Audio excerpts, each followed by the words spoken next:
Listen to that sound. Can you hear it? It's a high-pitched, haunting scream. The Japanese pilots hear it and they laugh. They think your engine is breaking.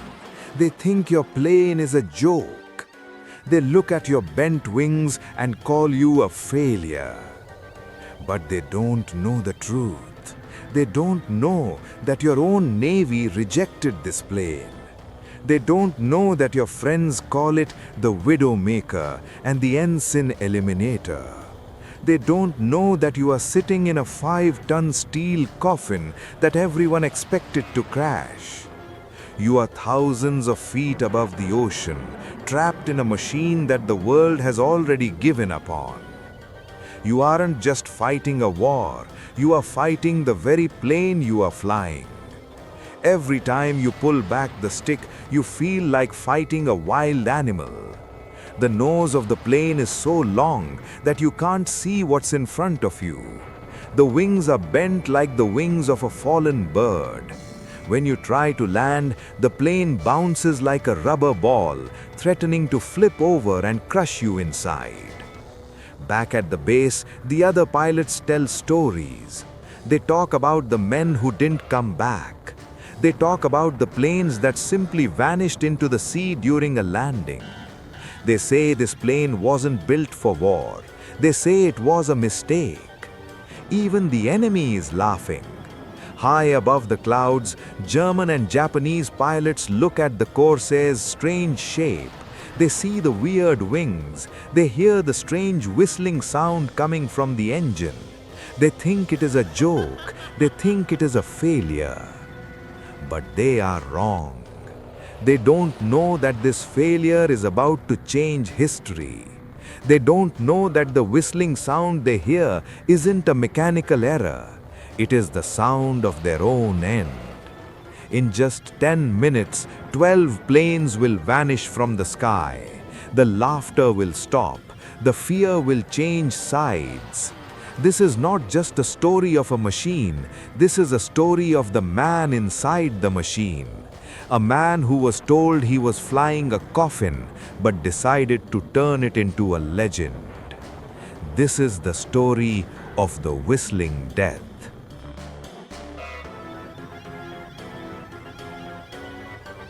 Meet the man in the cockpit. He is barely 20 years old. A few months ago, he was a boy in a small town. Now he is a warrior in the middle of a massive war. He is thousands of miles away from his family. He is surrounded by people, yet he has never felt more alone.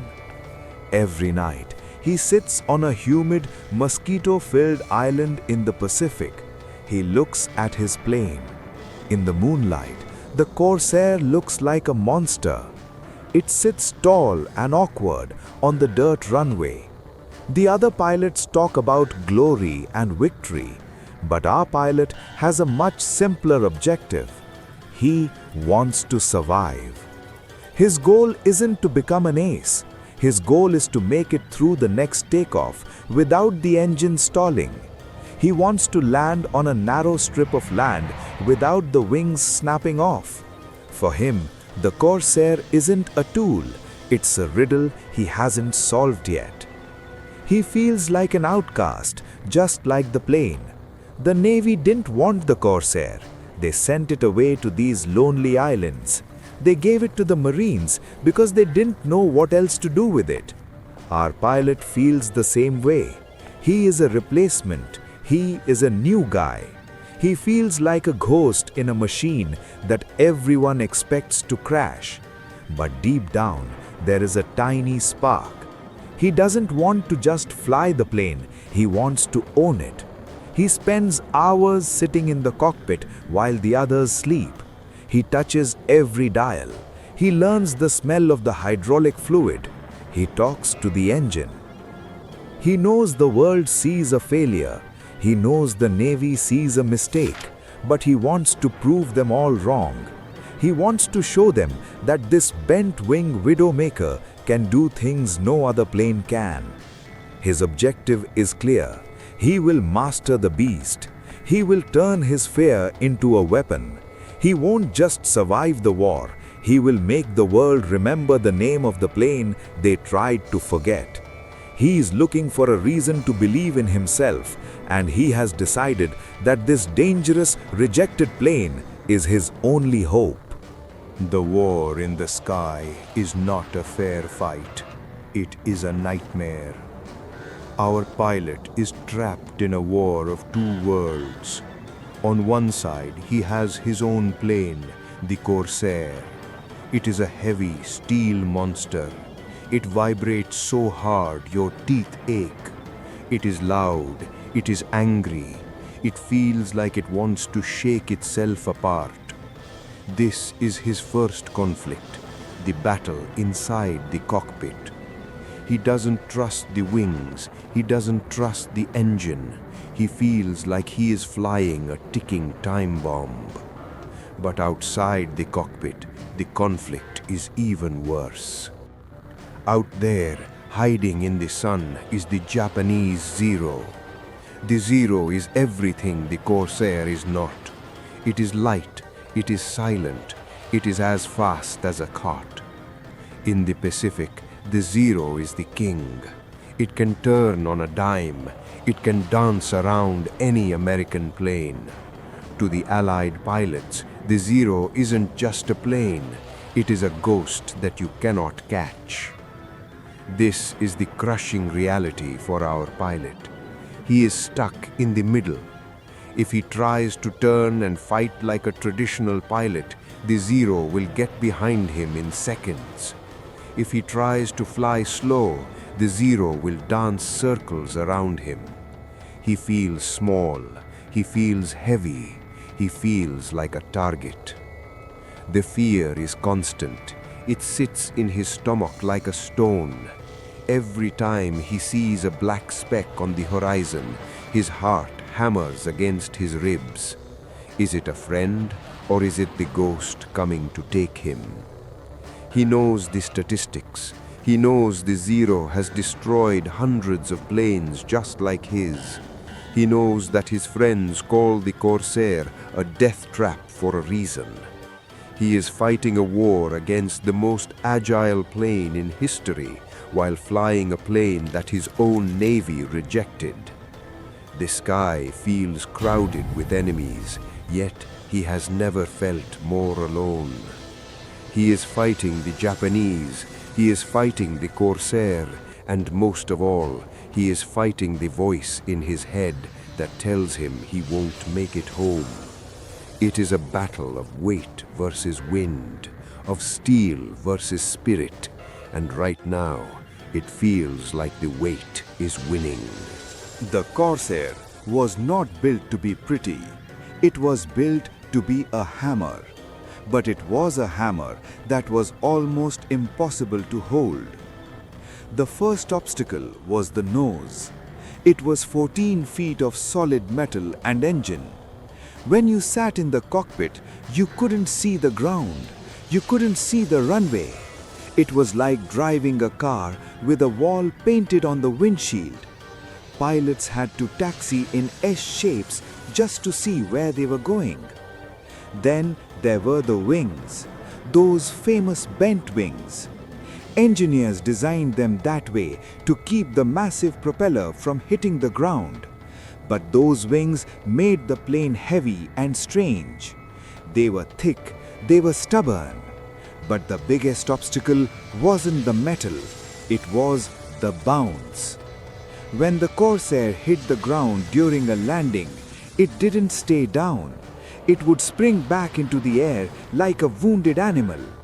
If you weren't careful, the left wing would stall, the plane would flip, and you would be crushed before you could even scream. The US Navy watched the test flights. They saw the crashes. They saw the young men, the ensigns, dying before they ever saw a single enemy. They shook their heads. They called it unsafe for carrier operations. Think about how that felt for our pilot. The Navy, his own team, said his plane was a failure. They didn't want it on their big safe aircraft carriers. They didn't want it near their best pilots. So they threw the Corsair away. They sent the planes to the mud and the dirt. They sent them to remote islands in the Pacific, places the world had forgotten. They gave them to the Marines who were fighting in the jungles. Our pilot was told he was flying a scrap heap. He was told his plane was too dangerous to land on a ship.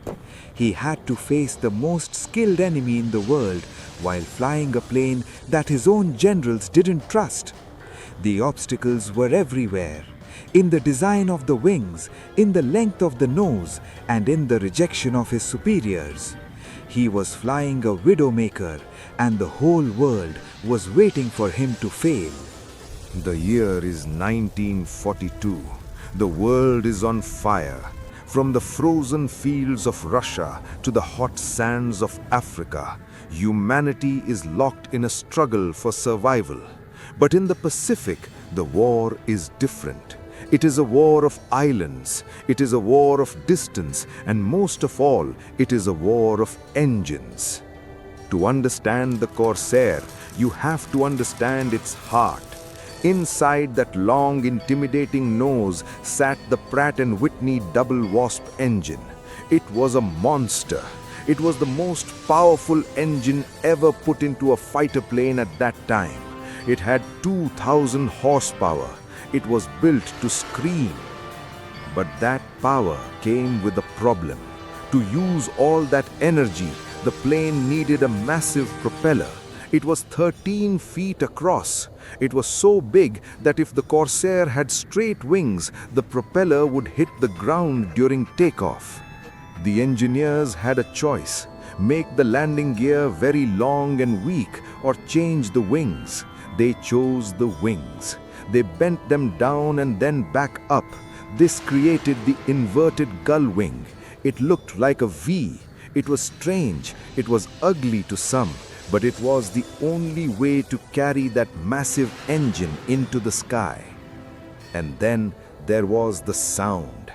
Deep inside the roots of those bent wings were the air intakes for the engine's oil coolers. As the plane sped through the air, the wind rushed through these vents. At high speeds, the air didn't just pass through, it vibrated. It created a high-pitched, haunting whistle. The designers didn't plan it. It was a mistake of physics. It was a byproduct of speed. In 1942, the American military was desperate. The Japanese Zero was faster and more agile than anything they had. The Navy was losing ships. The Marines were trapped on islands like Guadalcanal. They needed a miracle. They had this loud, whistling, bent-wing beast. Nobody knew if it would work. Nobody knew if the whistle was a weakness or a warning. But as the sun set over the Pacific in late 42, the world was about to find out that sometimes the most powerful things come in the strangest shapes. In this story, there are two main characters. They aren't just machines. They have souls. They have personalities. First, there is the Zero. The Japanese call it the Raisin. To the American pilots, it is a ghost. The Zero is elegant. It is beautiful in the air. It moves like a dancer. It is so light that it feels like it's made of paper and silk. When a Zero is on your tail, you don't hear it coming. It is silent. It is graceful. It is a professional assassin. But the Zero has a secret. It is fragile. It has no armor. It has no self-sealing fuel tanks. It is built for the kill, not for the hit. It is a plane that demands perfection, but it cannot handle a mistake. Then there is the Corsair, the beast. If the Zero is a dancer, the Corsair is a prize fighter with blood on his knuckles. The Corsair is thick steel and heavy glass. It is covered in rivets and grease. It doesn't dance through the air, it punches its way through. It is loud, It is violent. It smells of hot oil and high-octane fuel. Our pilot looks at the Corsair and sees himself. He isn't graceful. He isn't a natural hero. He's just a kid who's trying to hold on to a monster. He realizes that the Corsair doesn't want a pilot, it wants a partner. It is an outcast, just like the Marines on these muddy islands. The Navy wanted something safe. The Corsair is not safe. The Navy wanted something predictable. The Corsair is full of surprises.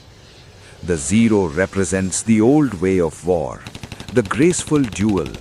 The Corsair represents the new way, raw industrial power. Our pilot starts to feel a strange bond with the beast. He realizes that while the Zero is a ghost that can vanish, the Corsair is a beast that can take 100 bullets and keep flying. He starts to trust the heavy armor. He starts to love the roar of the engine. He stops trying to make the beast dance. Instead, he starts teaching the beast how to hunt. Fear is a heavy weight, but eventually your shoulders get strong enough to carry it. Our pilot was tired of being afraid. He was tired of hearing that his plane was a death trap. One afternoon, while sitting in the shade of a palm tree, he watched a group of mechanics working on the Corsair's engine. He saw the thick steel plates. He saw the massive bolts holding the wings together. He realized something. The Navy rejected this plane because it was too much to handle. But too much to handle is exactly what you need when you are fighting for your life. He climbed back into the cockpit, but this time he didn't fight the controls. He listened to them. He stopped trying to turn in tight circles like the Japanese Zero.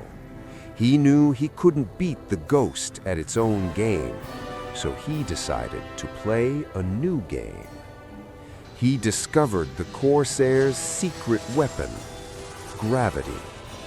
When the Corsair pointed its nose down, that 2,000 horsepower engine and that heavy steel body turned it into a falling anvil. It picked up speed faster than any plane in the sky. It didn't just fly, it plummeted like a meteor. Our pilot started practicing a new tactic. It was called dive and zoom. You don't stay and fight. You don't circle around and around. You climb high, higher than the enemy can see. You wait in the sun. Then you drop. You hit them with everything you have at 400 miles per hour, and before they can even turn their heads, you are gone. You use your speed to climb back up into the safety of the clouds. The bond was growing. The pilot realized the Corsair wasn't trying to kill him. It was trying to protect him. Those heavy wings could take hits that would turn a Zero into confetti. That long nose wasn't a blind spot. It was a shield for the engine. The loneliness was still there. The fear was still there. But now there was something else. There was respect. The pilot and the beast were finally speaking the same language. They were no longer two outcasts waiting to die. They were a team, waiting for the right moment to strike. The world still thought the Corsair was a failure. The Japanese still thought it was a joke. But our pilot knew the truth. The beast was awake, and it was hungry. High above the clouds, the Japanese pilots were laughing. They could hear it. Even over the hum of their own engines, a strange sound was drifting through the air. It was a high-pitched, thin whistle. Whee! To the Japanese aces, this was a signal of weakness. They had heard rumors about the new American plane with the bent wings. They heard it was a clumsy, heavy bird. Now they heard the whistle, and they were convinced it was a mechanical failure. "Listen," they joked to each other over their radios. "The American plane is screaming for help. Its engine is breaking. It is falling apart before the fight even starts." They thought the whistle was a leak in the cooling system. They thought the Corsair was a soft target. They felt safe. They felt superior. They looked at the strange shape of the Corsair and saw a joke. But here is the irony. The joke was on them. The Japanese pilots didn't understand the physics of the beast. That whistle wasn't the sound of a breaking engine. It was the sound of air rushing through the wing vents at incredible speeds. The louder the whistle, the faster the Corsair was moving. When that whistle reached a scream, it meant the Corsair was no longer just a plane. It had become a 5-ton bullet. It meant the pilot had pushed the stick forward and was diving at a speed that no Zero could ever match. The Japanese were laughing at the very sound that should have been their final warning. They were mocking the scream of a predator that was already closing in for the kill. Our pilot, sitting in his cockpit, heard the whistle too, but he wasn't laughing. He felt the vibration in his feet. He felt the stick getting heavy in his hands. He knew exactly what that sound meant. It meant the beast was ready. It meant the time for hiding was over. The whistling death was about to live up to its name. The enemy thought they were listening to a failure, but they were actually listening to the last thing they would ever hear. It was a hot, humid night on the island. The air smelled of salt and stale coffee. Our pilot sat with a small group of men under a dim light bulb. They weren't talking about home anymore. They were looking at a map. For months, they had been the prey. They had been running. They had been losing. But tonight, the atmosphere changed. The planning began. "No more turning," the flight leader said. His voice was low and steady. "If you try to dance with a Zero, you will die. We stop playing their game. We start playing ours." The plan was simple, but it required nerves of steel. They would climb. They would climb until the air was thin and their breath fogged up the glass. They would sit in the sun, hiding in the blinding light where the Japanese pilots couldn't look. And then they would wait. This was the layoff, the moment where all the fear and all the rejection turned into a cold, hard strategy. They knew the Japanese pilots were confident. They knew the enemy expected the Americans to be clumsy. The Corsair pilots decided to use that confidence against them. "We strike once," the leader continued. "We dive, we hit them, and we keep going. Do not look back. Do not slow down. Trust the whistle." Our pilot felt a chill go down his spine. It wasn't fear this time. It was focus. He realized that they were no longer just trying to survive. They were setting a trap. They were going to turn their flawed plane into a bolt of lightning. The mechanics worked through the night. They polished the wing vents. They tuned the engines until they hummed. They loaded the belts of .50 caliber ammunition. Each bullet was a promise of revenge. The plan was set. The trap was laid. The world still thought the Corsair was a failure. The Navy still thought it was a mistake. But as the sun began to rise over the Pacific, our pilot climbed into his cockpit. He patted the side of the metal beast. "Today," he whispered, "today we show them." The silence of the morning was about to be broken by a sound that would haunt the Japanese Empire forever. High above the clouds, the air is thin and freezing. Our pilot is at 30,000 feet. He can hear his own heartbeat. He looks down and sees them. 12 black specks, 12 Japanese zeros. They are flying in a perfect formation.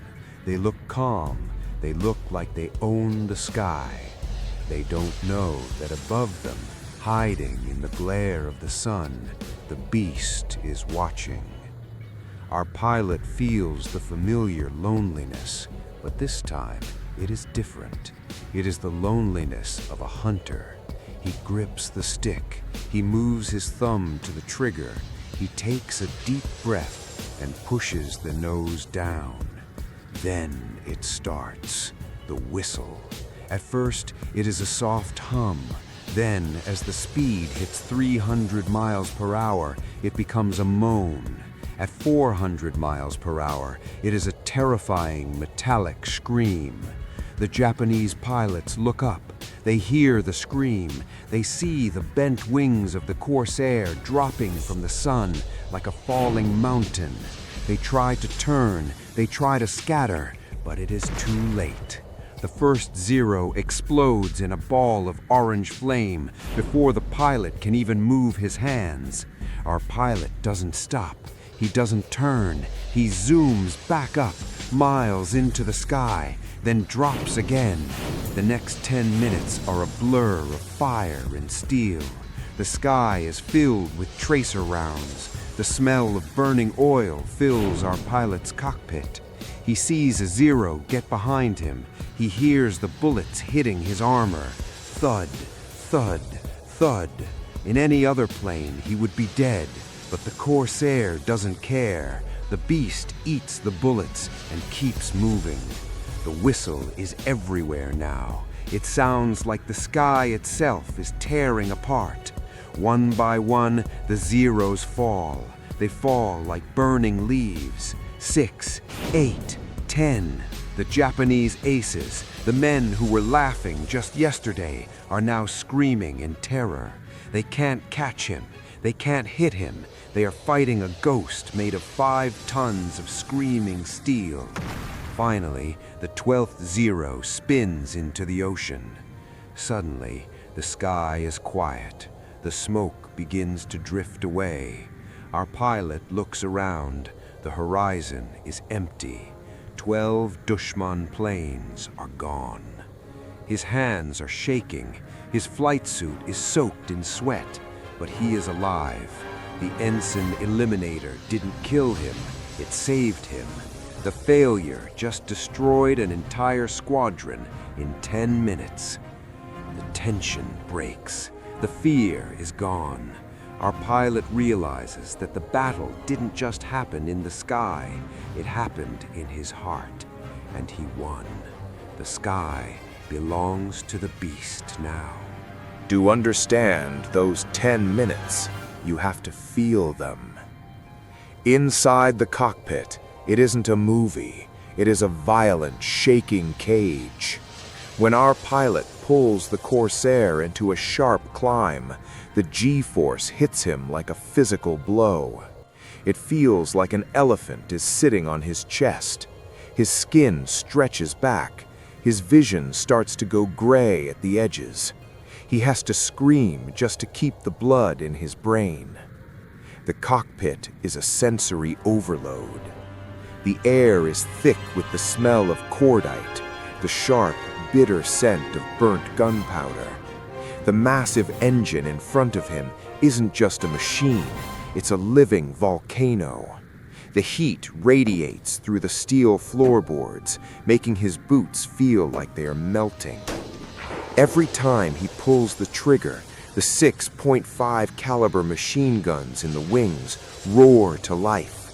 The whole plane stutters. It feels like someone is hitting the wings with a sledgehammer. Rat, tat, tat, tat. He sees the tracers, bright, glowing streaks of light, flying through the air.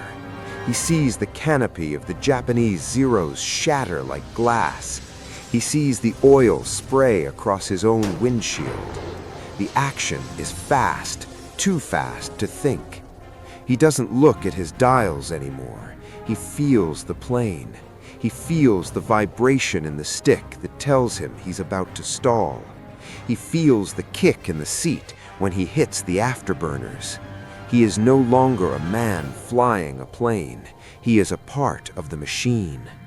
His hands move by instinct, switch, trigger, rudder, stick. Outside, the world is a blur of blue water and white smoke. He sees a Zero explode so close that he has to fly through the debris. He hears the metal scraps of the enemy plane bounce off his heavy armor, clang, spark, scream. His breathing is heavy and ragged. His thumbs are sore from pressing the buttons. His eyes burn from the sweat salt. This isn't glory. This is work. This is the raw, dirty activity of survival. The Corsair is no longer a clumsy failure. In the middle of this chaos, it is the only thing that makes sense. It takes the hits. It delivers the fire. It screams its whistling song as it tears through the sky. For the first time, our pilot isn't just acting. He is dominating. Every story has a message. But this story isn't just about wings and engines. It is about the power of the outcast. In 1942, both the pilot and the plane were unwanted. The Navy turned its back on the Corsair. They called it a mistake. They called it a failure. And our pilot? He was just another young man lost in the shadows of a giant war. He felt like a mistake too. He was full of fear. He was full of doubt. But here is the truth. The world is often wrong. The things that made the Corsair an outcast were the very things that made it a legend. The Navy hated the bent wings, but those wings carried the heaviest engine in the sky. The Navy feared the long nose, but that nose protected the pilot from certain death. The enemy laughed at the whistle, but that whistle was the sound of unbeatable speed. The theme of this story is that your flaws are often your greatest strengths. Society might tell you that you are too heavy, too loud, or too strange. They might tell you you don't fit in. They might try to send you to a lonely island where no one can see you. But being an outcast doesn't mean you are a failure. It means you are different. And in a world of zeros, of things that are fragile and light, being a beast is exactly what is needed. Our pilot learned that he didn't need to change himself to fit the world. He just needed to find a way to use what he had. He turned his loneliness into focus. He turned his fear into respect. The Corsair didn't become a legend by being perfect. It became a legend because it was built to survive the things that would destroy others. So remember the whistling death.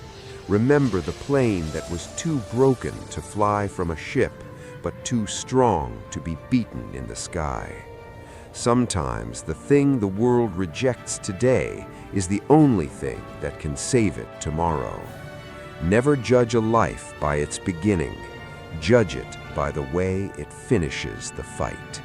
A great story is like a circle. It always comes back to where it started. For the Corsair and our pilot, that circle was made of sound. The whistle. In the beginning, the whistle was a symbol of everything that was wrong. It was a sign of a broken design. It was the sound of a plane that nobody wanted. When the Navy heard it, they saw a failure. When the pilots on the island heard it, they felt a cold shiver of fear. To them, the whistle was the sound of a ghost, the ghost of the Ensign Eliminator. But as the smoke cleared over the Pacific, that sound changed. It didn't change in the air, but it changed in the hearts of the men. The whistle became the bridge. It connected the lonely pilot in the cockpit to the mechanics on the ground. It connected the rejected machine to the forgotten Marines. It was no longer a sign of a broken engine. It was the battle cry of the underdog. Think about the unity of this moment. The pilot no longer hears the whistle and think of death. He hears it and feels power. He hears it and knows he is not alone. The plane is talking to him. It is telling him that they are moving fast. It is telling him they are safe. The man and the machine are finally one. This is the unity of the whistling death. The very thing that made the world laugh is now the thing that makes the world wonder. The sound that started as a mistake of physics became a masterpiece of psychological warfare.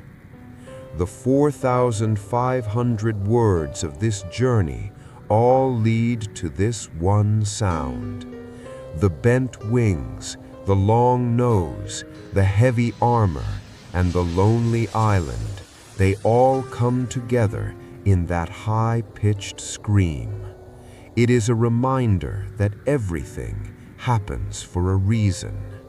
The flaws were not mistakes. They were parts of a larger plan. When you hear that whistle now, you don't hear a failure. You hear the sound of a legend finding its voice. You hear the sound of a pilot finding his courage. The story is no longer about a man and a plane.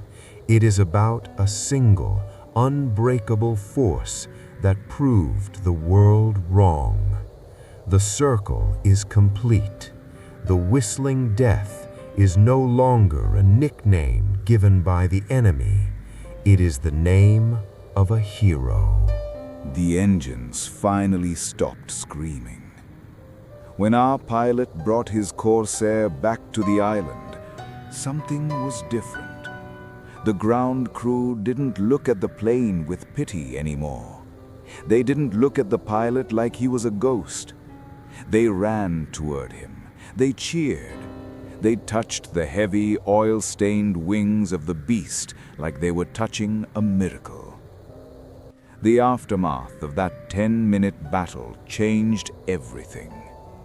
The U.S. Navy, the same Navy that had rejected the plane, had to admit they were wrong. They saw the results. They saw the zeros falling from the sky. Soon the Corsair was no longer hidden on lonely islands. It was invited back to the big carriers.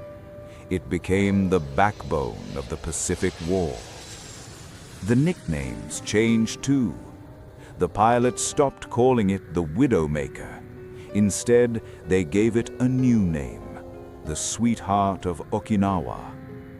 The Japanese stopped laughing at the whistle. To them, the sound became a signal to run. If you heard the whistle, it was already too late. By the end of the war, the statistics were staggering. The Corsair had a kill ratio of 11 to 1. For every one Corsair lost in combat, 11 enemy planes were destroyed. It had become the most successful carrier-based fighter in history. But for our pilot, The victory wasn't in the numbers. He climbed out of the cockpit and stood on the wing. He looked back at the seat where he had spent so many hours in fear and loneliness. He realized he wasn't that scared kid anymore. The failure of a plane had taught him how to be a man. He had faced his fear, he had mastered the beast, and he had survived the impossible. The war would eventually end. The planes would be sent to museums or melted down for scrap, but the legend of the Whistling Death would live on. It is a story that reminds us that we are not defined by our beginnings. We are not defined by the people who reject us. We are defined by the moment we decide to dive into the sun and fight. Our pilot walked away from his plane, the sound of the whistling wind still ringing in his ears. He was no longer an outcast. He was no longer alone. He had found his strength in the most unlikely place, inside a machine that everyone said was a mistake. And as the sun set over the Pacific, the sky was finally quiet. The beast was at rest. The hero was home.